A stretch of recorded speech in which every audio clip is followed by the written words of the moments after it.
ویکتور لیبرمن، وزیر خارجه اسرائیل و رهبر حزب دسترسی اسرائیل بیتنو، به عنوان آدم قلدری معروف میشه.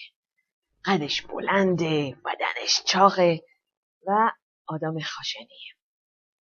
یه شب آقای لیبرمن در دفترش میشینه. ناگهان در رو میزنن.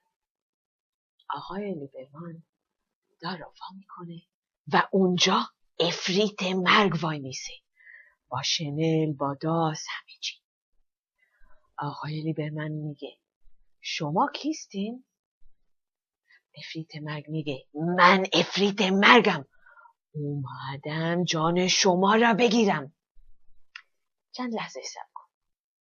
واسیلی دیمیتری، دو قلدر روسیه چارشونه میان با آقای لیبرمن عفریت مرگ و کتک میزنن، استخوانشو میشکنن، داستشو میشکنن، شنلاشو پاره میکنن.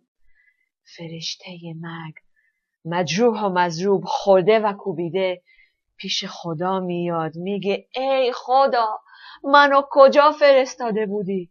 و خدا میگه اما امیدوارم به اونا نگفتی که تو را فرستاده است. بله